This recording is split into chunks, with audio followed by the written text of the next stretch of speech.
C'est toujours avec plaisir que j'enfile mes chaussures de randonnée. Un moment pour moi ou à partager à plusieurs, une belle occasion de m'évader et de découvrir le Pas-de-Calais, mon département, en empruntant les itinéraires de randonnée. À l'occasion des commémorations de la Grande Guerre, j'ai décidé de parcourir les sentiers de la mémoire, sur la ligne de front. Je commence mon périple à Ablain-Saint-Nazaire. Je me lance dans l'ascension des 126 marches qui me séparent de la basilique de Notre-Dame de Lorette.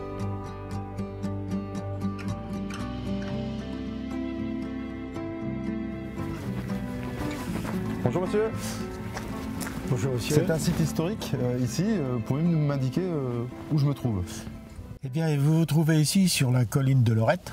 C'est le plus grand cimetière, la plus grande nécropole nationale en France. Il y a 42 000 soldats enterrés, il y a 20 000 tombes individuelles et 22 000 dans 8 ossuaires. Mais je vois que là-bas, il y a aussi un monument. Quel est-il? C'est un anneau qui a été fait récemment, où là sont répartis environ 500 et quelques mille noms, regroupant toutes les nationalités. Ouais. Et les noms ont été mis par ordre alphabétique. C'est-à-dire qu'un soldat français peut se retrouver à côté d'un soldat allemand ou d'un soldat italien. Nous sommes garde d'honneur de Notre-Dame de Lorette. Oui. C'est-à-dire que nous montons la garde. Et ce qu'on appelle la garde, c'est un devoir de mémoire que chaque personne qui rentre dans la garde fait pour honorer la mémoire des soldats qui ont été tués. Et nous recherchons des tombes tous les ans. Les familles retrouvent à peu près 120 personnes. Donc si vous avez tous les renseignements, surtout c'est le nom, les prénoms, Ouais. ainsi que autant que possible le régiment et ainsi de suite. Et en fonction de ça, on rentre ça dans l'ordinateur et on peut vous dire il était enterré à telle tombe, tel carré. Y a-t-il d'autres monuments, d'autres lieux, Oui. sites de mémoire à visiter? Oui, vous avez le monument canadien de Vimy, qui se trouve sur la colline en haut de l'autre côté, au-dessus des arbres. Cette direction-là? Dans cette direction-là. Bon, très bien. Merci pour tout, monsieur. Au plaisir. Au plaisir. Et à bientôt. À bientôt. Au revoir. Au revoir.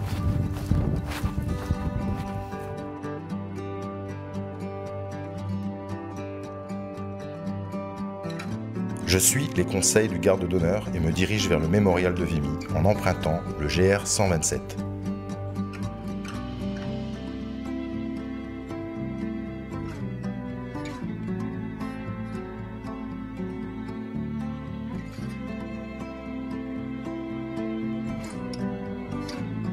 J'en profite pour passer voir d'un peu plus près l'anneau de la mémoire.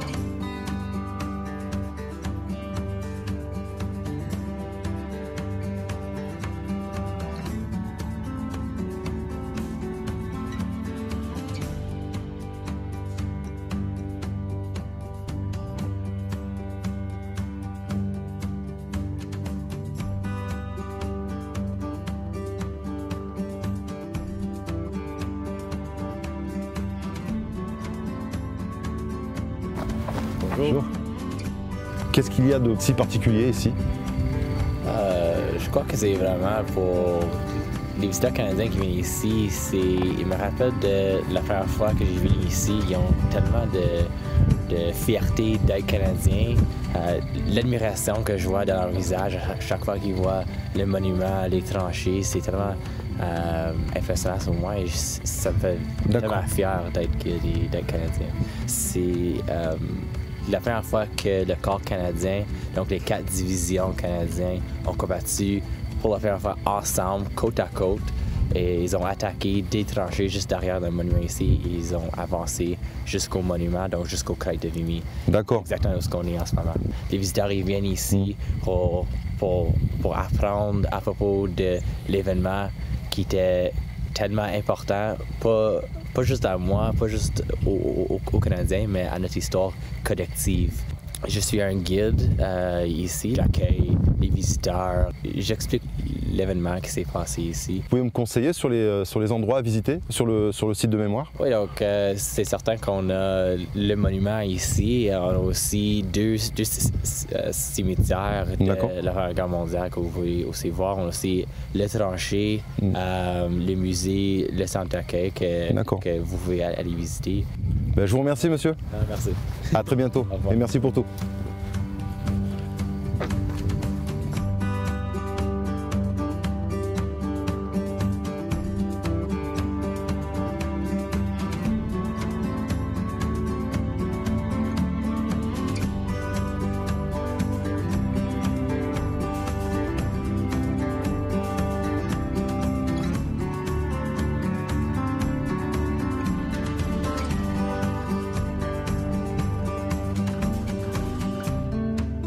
Ce jeune guide canadien m'a convaincu de passer par les tranchées et de voir les vestiges des trous d'obus. Ce lieu, chargé d'histoire, est très émouvant à visiter.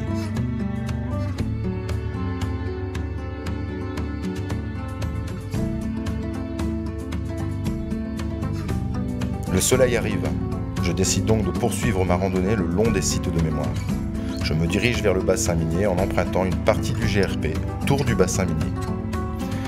J'aperçois un terri, dont la forme diffère des autres. Au détour d'un chemin, j'aperçois 2 animateurs d'Eden 62 et les questionne sur l'origine de la forme de ce terri. Alors justement, ce terri est particulier par sa forme allongée. Le sommet est plat. Il y a une longueur d'à peu près 1,7 km.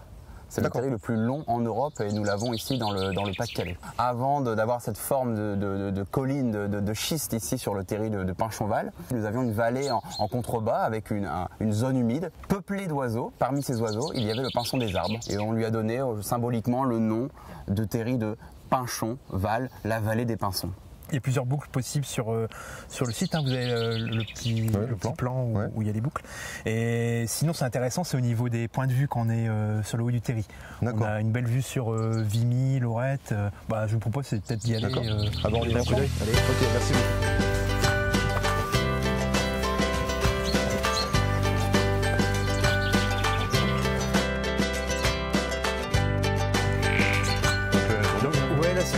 Crapaud, le pélodite ponctué, donc que tu as là sur le terri, c'est une espèce pas exceptionnelle, mais assez rare quand même dans la région et que tu trouves facilement sur les terris.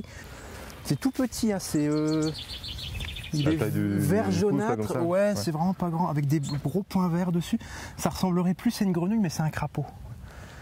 Voilà, on l'entend là. Donc c'est vraiment comme deux boules de pétanque qu'on vient claquer, on le reconnaît bien celui-ci. Et régulièrement, les niveaux vont fluctuer toute l'année. En fonction des pluies. L'été, c'est quelquefois à sec. Hein. Complètement à sec. Forcément. On l'entend bien là. Après, en mammifère, ici, tu vas croiser facilement l'écureuil sur le bas, dans le petit bois un peu plus bas. Le chevreuil qu'on croise facilement ici aussi. Et puis beaucoup d'oiseaux, hein, parce qu'on est sur une zone de nature, là un peu au milieu de la ville. Pas au milieu de la ville, mais bon, quand même à côté de tout le tissu urbain qu'on voit là. Hein. Donc les oiseaux migrateurs notamment s'arrêtent facilement ici sur le terri. Donc par temps clair, on voit jusque l'île et on voit les monts des Flandres. Donc on a une vision sur 40 km à peu près autour de nous. Voilà. Donc là on est au plus haut du terri, à 119 mètres environ.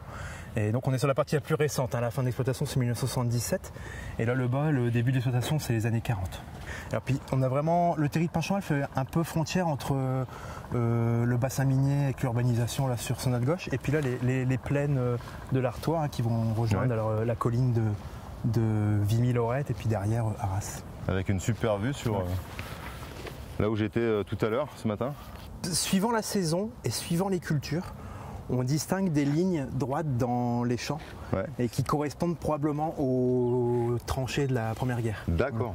On est finalement sur les anciens champs de bataille, hein. Le terri est apparu après, mais on est sur les champs de bataille. D'accord. Donc tu es aussi sur un site qui a fait toute l'histoire du bassin minier, on est sur un terri qui découle de l'exploitation du charbon. Ouais. Donc qui a vraiment forgé tous les paysages et toute la vie ici autour. Ouais. D'accord. Bon, merci beaucoup. De rien. Merci pour tout ce que vous faites. Bonne route. Merci beaucoup. À très bientôt. Au revoir. Bientôt, au revoir.